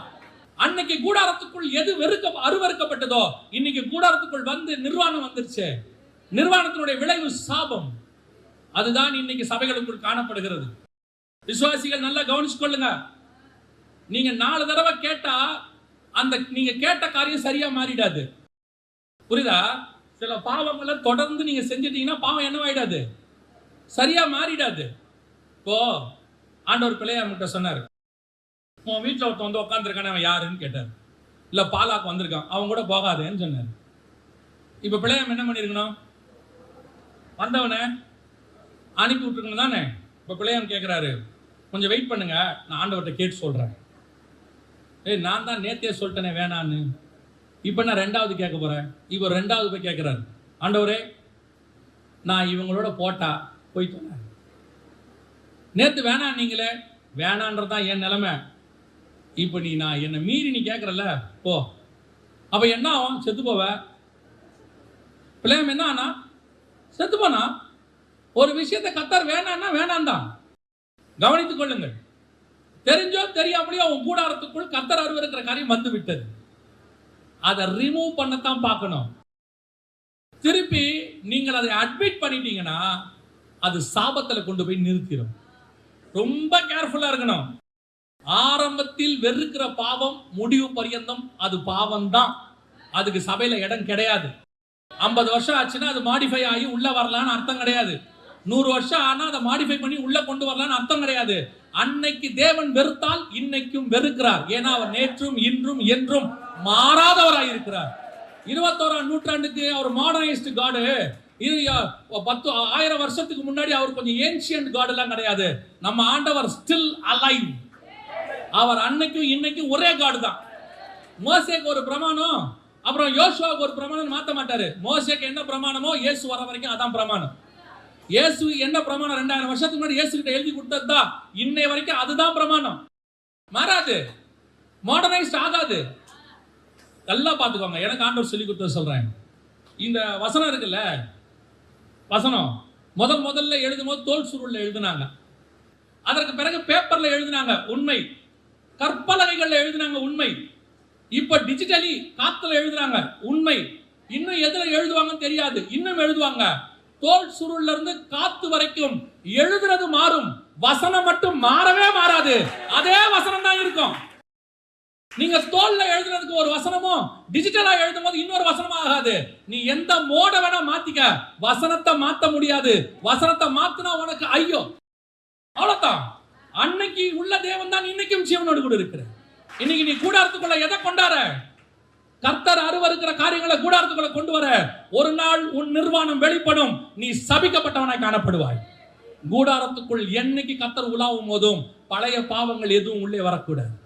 கர்த்தர் அன்னைக்கு எப்படி பார்த்தாரோ அதனால ஆண்டவர் சொல்றார் யாக்கோபை பார்த்து, யாக்கோபே உன் கூடாரங்கள் எவ்வளவு அழகா இருக்கிறது, எவ்வளவு அழகா இருக்குது உன் கூடாரம். பிள்ளையாம் பார்க்கறான், அங்கிருந்து பார்க்கறங்க கூடாரத்தை, சபிக்கிறதுக்கு ஒண்ணுமே இல்லைங்க. இங்க இருந்து பார்க்கறங்க கூடாரத்தை, சபிக்க ஒண்ணுமே இல்லைங்க. சரி, கடைசியா சொல்றான், நான் கடைசியா நின்னு பார்க்கறேன். ஒருவேளை முன்னாடி இருக்கிறவங்க பர்ஃபெக்டா இருப்பான், பின்னாடி உட்கார்ந்து இருக்கிறவன் ஒருவேளை மோசமா இருப்பான்னு பிள்ளையாமுக்கு எண்ணம். பொதுவாகவே நீங்க ஸ்கூல்ல பார்த்துருக்கீங்களா? சொல்லுவாங்க, இந்த ஃப்ரண்ட் பெஞ்சில் உட்காந்துருக்கிறவங்க யாரு? நல்லா படிக்கிற பையன். இந்த லாஸ்ட் பெஞ்சில் உட்காந்துருக்கிறவன் யாரு? உருப்படாதவன் அப்படின்னு அவங்க சொல்லுவாங்க இல்லையா? பிள்ளையாம அதுதான் சொல்றாரு. ஃப்ரண்ட்ல பார்த்தா எல்லாம் படிக்கிறவனா இருக்கான், எதுக்கு லாஸ்ட் பெஞ்சில் போய் பார்ப்போம், அங்க எவன் எப்படி இருக்கிறான்னு பார்ப்போம். ஆனா இஸ்ரவேல் கூடாரத்தை போய் பார்த்தா எல்லா பெஞ்சிலையும் படிக்கிறவனாவே இருக்கிறான், நல்லவனாவே இருக்கிறான். எந்த இடத்துலையும் அவனால சபிக்கவே முடியல. அப்படித்தான் நம்முடைய சபையின் கூடாரமும் இருக்கணும். இங்க உட்கார்ந்து இருக்கிறவனுக்குள்ள என்ன பரிசுத்தாவினுடைய நிறைவு இருக்குதோ அதே நிறைவு கடைசியாக உட்கார்ந்து இருக்கிற அந்த பரிசுத்தாவின் நிறைவு அந்த ஆத்மாக்குள்ளே இருக்கணும். சபைக்குள்ள இருக்கிற அத்தனை பேருடைய ஸ்பிரிச்சுவல் ஸ்டாண்டர்டும் ஒரே ஸ்டாண்டர்டா இருக்கணும். இங்க இருந்து பார்த்தா கூடாரம் தப்பா தெரியும், அங்க இருந்து பார்த்தா தப்பா தெரியும் சொல்லக்கூடாது. எங்க சபையில எங்க பார்த்தாலும் கூடாரம் பர்ஃபெக்டா தான் இருக்கும். அது கர்த்தருடைய பாளையம், அந்த கூடாரம் அழகா இருக்கிறது. அல்லேலூயா. ஒரு நாள் நீங்கள் எதை வெறுத்தீர்களோ சாகர வரைக்கும் அதை வெறுக்கணும். நான் சொல்றது பாவத்தை, மனுஷன் இல்ல. பாவியை இல்லை, பாவத்தை. அன்னைக்கு ஆண்டவர் வேணான்னார்னா இன்னைக்கும் வேணாம் தான், அன்னைக்கு இல்லைன்னார்னா இன்னைக்கும் இல்லை தான். அதாவது பிள்ளைகள் பண்ணும்போது அது அவங்களுக்கு சரி, பண்ணட்டும். ஒரு நாள் அவங்க மாறுறாங்க, மாறல, அது அவங்களுக்கும் தேவனுக்கும் உள்ளது. தப்புன்னு சொன்ன நீ அதை சரின்னு சொல்லாத. அப்ப என்ன ஆகுது? நீ திருப்பி நிக்கோலாய் மதசார் உபதேசத்தை உள்ள கொண்டு வந்துட்டேன்னு அர்த்தம். ஆரம்பத்துல நீ எதை வெறுத்தையோ அதை கடைசி வரைக்கும் வெறுக்கணும். ஏன்னா கர்த்தர் அது உனக்கு போதிச்சது, எனக்கு சொன்னது அவ்வளவுதான். என் கூடாரத்துக்குள் நான் எப்படி ஆரம்பத்தில் பரிசுத்தமாய் பாதுகாத்துக் கொண்டேனோ அவர் வருமளவும் என் கூடாரம் அப்படியே இருக்கு. இன்னைக்கு நோவாவுடைய கூடாரத்துக்குள்ள ஜலப்பிரளயத்துக்கு முன்னாடி உள்ள வெறி வந்துருச்சு. அது தெரிஞ்சு வந்துச்சோ தெரியாம வந்துச்சோ, திருப்பியும் சொல்றேன், தெரிஞ்சு வந்துச்சோ தெரியாம வந்துச்சோ, ஆனா அதனுடைய விளைவு என்ன மட்டும் பாருங்க. ஆசீர்வாதம் கூடாரம் சாபமான கூடாரமாய் மாறிடுச்சு. அதுல ஒரு சந்ததி சபிக்கப்பட்டு போய்விட்டது. அந்த நிலைமை உங்களுக்கும் எனக்கும் வரக்கூடாது. ரெண்டாவது, இந்த கூடாரம் நல்லா இருந்துச்சு, ஆனா கூடாரம் இப்ப எப்படி ஆயிருச்சு? சாபமா மாறிடுச்சு. ராகேல் கூடாரம் ஆரம்பத்துல இருந்தே சாபம் தான். ஆனா இது அப்படி இல்லை. ஆரம்பிக்கும் போது நல்லா தான் இருந்துச்சு, போக போக உள்ள என்ன வந்துருச்சு? சாபம் வந்துருச்சு. ஆனா கடைசியா ஒரு கூடாரத்தை பார்க்க போகிறோம். பார்த்துட்டு நம்ம முடிக்கலாம். வாசிங்க எபிரேயர்கள் நிருபம் 11ஆம் அதிகாரம் 9-10 வசனங்களை வாசிங்க. விசுவாசத்தினாலே அவன் வாக்குத்தத்தம் பண்ணப்பட்ட தேசத்திலே பரதேசியை போல சஞ்சரித்து அந்த வாக்குத்தத்தத்திற்கு உடன் சுதந்திரராகிய ஈசாக்கோடும் யாக்கோபோடும் கூடாரங்களிலே குடியிருந்தான். இருக்கட்டும், கவனிங்க. ஆபிரகாம் யாரு? செல்வ சீமான். ஆபிரகாம் யாரு? பயங்கரமான பணக்காரர். ஏன்னா அப்படித்தான் அந்த ஊழியக்காரன் போய் ரெபேக்கால கூட்டிட்டு வரும்போது சொல்லிடுறாரு, ஆண்டவர் அவர் எல்லா விதத்திலும் என்ன பண்ணிருக்கிறாரு? ஆசீர்வதிச்சிருக்கிறாரு, அவர் சீமானா இருக்கிறார் அப்படின்னு சொல்லியாச்சு. ஆனா ஏன் இவர் கூடாரத்துல குடியிருந்தாரு? ஏன் கூடாரத்துல இருக்கிறாரு அப்படின்னா, இவரு ஒரு காரியம் இவருக்கு தெரியுது. என்ன தெரியுது? அடுத்த வசனம் வாசிங்க. ஏனெனில் தேவன் தாமே கட்டி உண்டாக்கின அஸ்திபாரங்கள் உள்ள நகரத்துக்கு அவன் காத்திருந்தான். அவருக்கு ஏன் அவர் கூடாரத்துல இருந்தாருங்கிறதுக்கு காரணம் சொல்லுது. இப்ப நான் இருக்கிற இந்த கூடாரம் ஏன் இருக்கிறேன்னா, எனக்கு அஸ்திவாரம் உள்ள நகரம் ஒண்ணு வரப்போகுது. அந்த அஸ்திவாரம் உள்ள நகரத்துக்கு காத்திருக்கிறேன்னா கூடாரத்துக்குள் குடியிருக்கிறேன். இப்ப இவரு ஓகே, இவர் அந்த முடிவு எடுத்துட்டாரு. எப்ப முடிவு எடுத்தாரு? 75 வயசுல முடிவு எடுக்கிறார். ஏன்னா ஆதியாகமம் 12 வசனம் சொல்லுது, அவன் போய் கானானிலே கூடாரத்தை போட்டான்னு இருக்கு. அப்ப கூடாரம் போட்டார். நமக்கு தெரிஞ்சு 75 வயசுல கூடாரம் போட்டிருக்காரு. அதுக்கு முன்னாடி அவர் ஆரான்ல போட்டாரா அல்லது மெசொப்பொத்தாமியா தேசத்துல போட்டாரான்னு பைபிள் சொல்லல. ஆனா வசனம் சொல்லுது அவன் கானானுக்கு போய் கூடாரத்தை போட்டான்னு இருக்கு. So at the age of 75 கூடாரம் போட்டார். இப்ப அவர் எது வரைக்கும் கூடாரத்துல குடியிருக்கிறாரு? வசனம் சொல்லுது, நீங்க வாசிச்ச எபிரேயர் 11:9-10.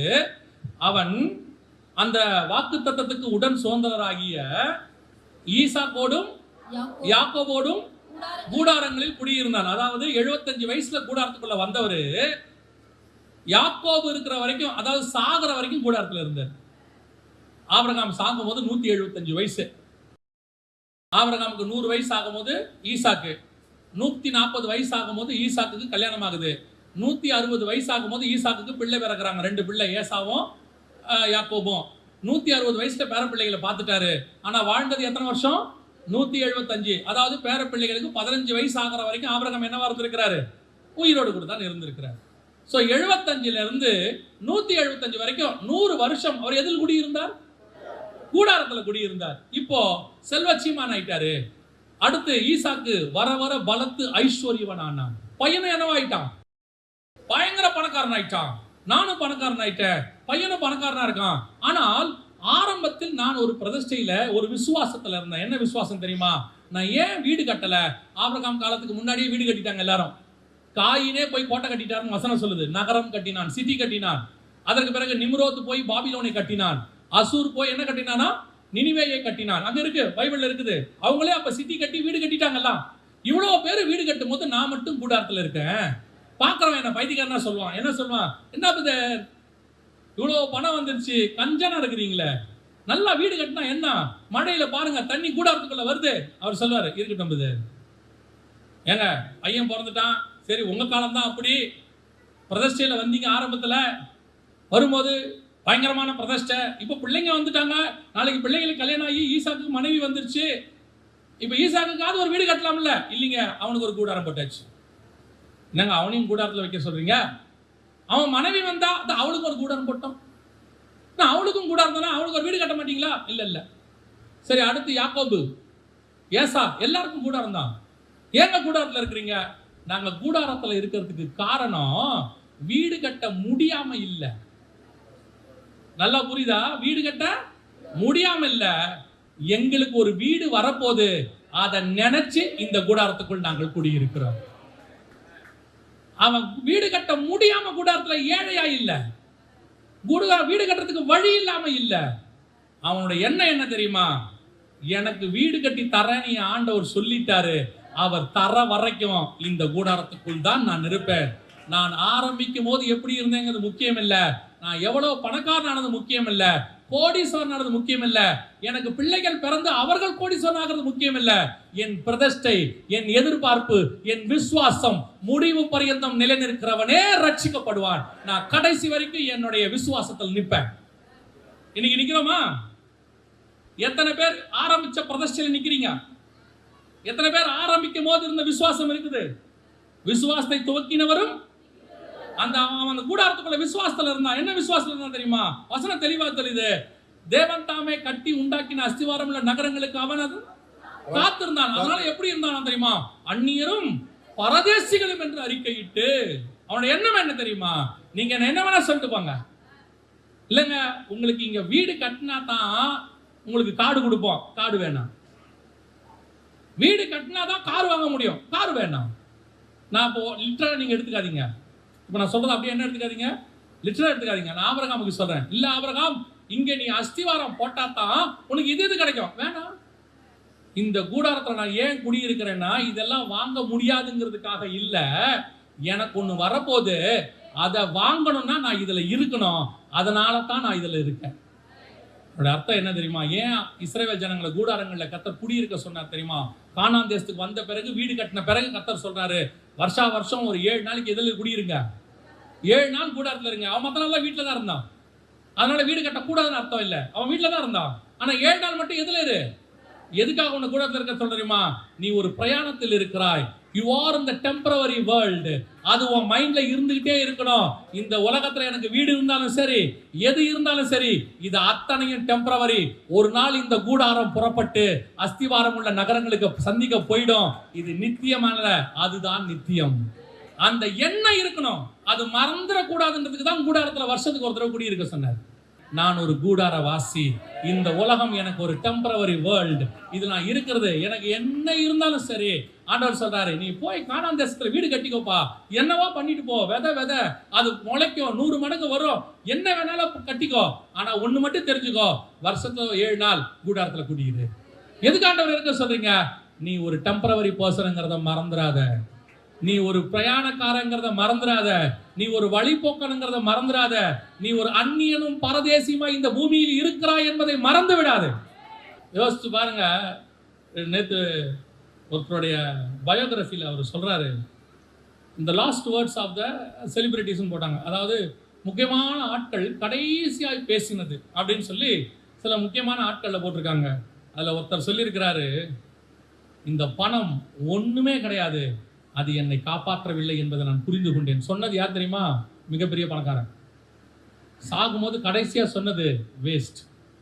இன்னைக்கு ஒரு பெரிய கூட்டம் உட்காந்துக்கிட்டு இந்த உலகத்துல கூடாரத்துக்கு பத்தி கவலையே படாம, நாங்க நித்தியமா இருக்க போறோம், இந்த பூமியை அப்படி செய்ய போறோம், இப்படி செய்ய போறோம். திருப்பியும் சொல்றேன், அதுவும் இப்ப இந்த காலம் இருக்கு பாருங்க, கொரோனாவுக்கு பிறகு எப்ப யார் போறாங்கன்னே தெரியல.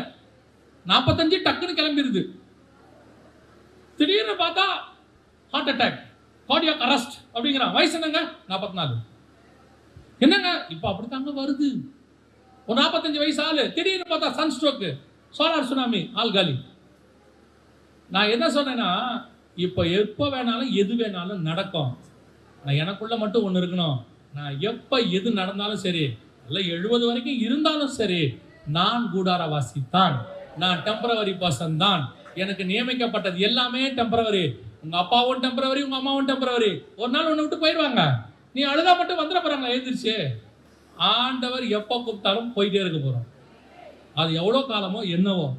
ஆனா ஒண்ணு மட்டும் சரி, நீங்க வேணும்னாலும் உங்க அப்பா அம்மா இந்த உலகத்துல நிரந்தரமா இருக்க போறதில்ல. உங்க பிள்ளைகள் வேணும்னாலும் நாமளும் இங்க நிரந்தரமா இருக்க போறதில்ல.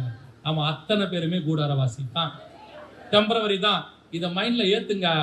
நான் இந்த உலகத்துல ஒரு பிரயாணப்பட்டு வந்திருக்கிறேன். நான் தேவனால் விடுதலையாக்கப்பட்டிருக்கிறேன்.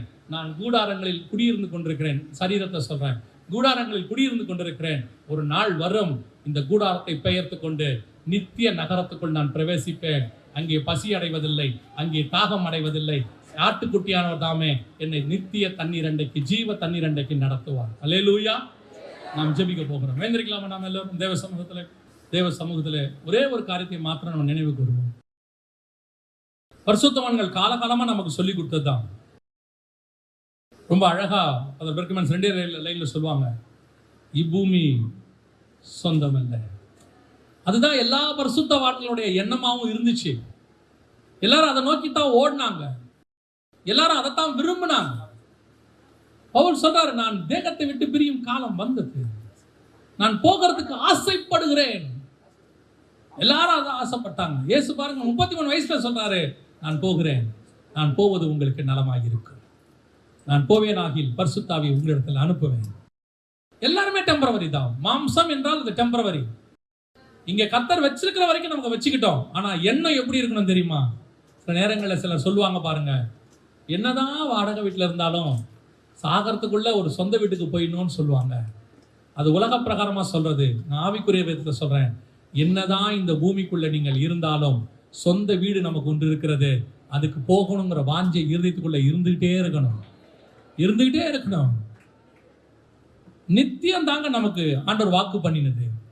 அதனாலதான் நித்திய ஜீவன் பிதா பண்ண வாக்கு தத்தம் சொல்லுது, பைபிள் சொல்லுது. நித்திய ஜீவன் அளிப்பேன் என்பதே பிதா நமக்கு பண்ணின வாக்கு தத்தம், எட்டர்னல் லைஃப். ஒப்பு கொடுப்போமா? இந்த உலகத்துல உனக்கு கிடைக்கிற பட்டம், பதவி, புகழ், பணம், எல்லாரும் உயர்த்தி பேசுறது, அதெல்லாம் ஒரு நாள் போயிடும். ஒரு நாள் அவங்க கூட உன்னை தூசிச்சு பேசுவாங்க, உன்னை உயர்த்தினவங்களே தூசிப்பாங்க. இன்னைக்கு உன் பிரசங்கம் நல்லா இருக்கும்பாங்க, நாளைக்கு அவங்க நல்லா இல்லைம்பாங்க. இன்னைக்கு உன் பாட்டு நல்லா இருக்கும்பாங்க, நாளைக்கு நல்லா இல்லைம்பாங்க. ஆனா கர்த்தர் உன்னை சாட்சி கொடுக்கணும், அவ்வளவுதான். அந்த சாட்சி தான் நித்திய சாட்சியா இருக்கும். மனுஷனுடைய உயர்வு, மனுஷன் கொடுக்கிற மேன்மை, மனுஷன் கொடுக்கிற பாராட்டு, இதெல்லாம் வேணாம்னு சொல்லிருங்க. அதெல்லாம் ஒண்ணுமே இல்லை இந்த பூமியில. என்ன இருக்கு? ஏதோ அவங்க சந்தோஷத்துக்கு அவங்க பண்றாங்க. நமக்கு கிரீடத்தை வச்சு ஒருத்தர் பிதாவுக்கு முன்பாக நமக்கு கிரீடத்தை வச்சு எல்லாருக்கும் முன்னாடி கனப்படுத்துவார் பரலோகத்துல. அந்த கணம் தான் மெய்யான கணம். கோடான கோடி தூதர்களுக்கு முன்னாடி உன்னை கனப்படுத்துவார் பாருங்க.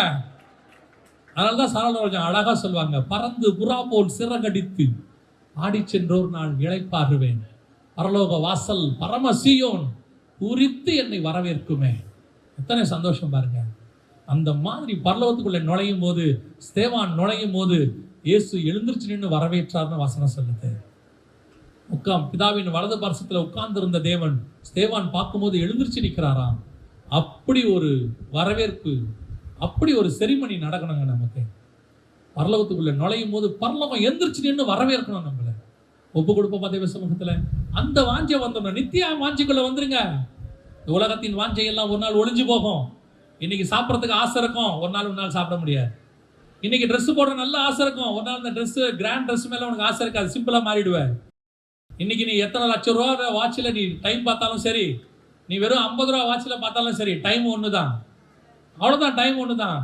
ஒரு நாள் நீ போகும்போது எந்த வாட்சும் இருக்காது. நீ டைம்லெஸ் வேர்ல்டுக்குள்ள போயிடுவேன், நித்தியத்துக்குள்ள போயிடுவேன். ஒப்பு கொடுப்போம் தேவ சமூகத்துல. கரங்களை அப்படி, நான் நித்தியத்தை வாஞ்சிக்கிறேன், நான் ஒரு கூடாரவாசி, இந்த பூமி எனக்கு சொந்தமானது அல்ல, எனக்கு நித்தியமானது ஒன்று வருகிறது, என் தேவன் எனக்கு கட்டி கொண்டு இருக்கிறார், அவர் கைவேலை இல்லாத பொன் வீடு ஒன்று வருகிறது, நான் கண்டடைந்து வாழப்போகிறேன். அப்படி ஒப்பு கொடுக்கிறவங்களா கரங்களை ஆண்டவருக்கு நேராக உண்மையாய் சொல்றவங்களா உயர்த்தி ஜெபிப்போமா? சர்வ வல்லமை உள்ள எங்கள் தேவனே, எப்போ வருவீர் இயேசுவே, ஏங்கி உள்ளம் உம்மை தேடுதே, நாங்கள் உம்மை வாஞ்சித்து கதறுகிறோம் ஆண்டவரே. நீர் வரும்போது உம்மோடு கூட மறுரூபமாகி பரலோக ராஜ்யத்திலே நாங்கள் பிரவேசிக்க எங்களுக்கு கிருபை பாராட்டுங்கப்பா. இந்த பாரமான யாவற்றையும் உதறி தள்ளி விட்டு ஓட எங்களுக்கு கிருபை பாராட்டுங்க. வாழ்ற வரைக்கும் இது எங்களுக்கு தேவை, ஆனா இது எங்களுக்கு நித்தியம் இல்லை. இதை உதறுகிற இருதயம் எங்களுக்கு இருக்கட்டும். நாங்கள் கூடாரவாசிங்கிற எண்ணம் எங்களுக்குள்ள இருந்துகிட்டே இருக்கட்டும். We are in the temporary worldங்கிறது எங்க மைண்ட்ல இருந்துகிட்டே இருக்கட்டும் ஆண்டவரே. மகிமையுள்ள கரத்துல தாழ்த்துகிறோம் எங்கள் ஆண்டவர் இயேசுவின் நாமத்தில் பிதாவே.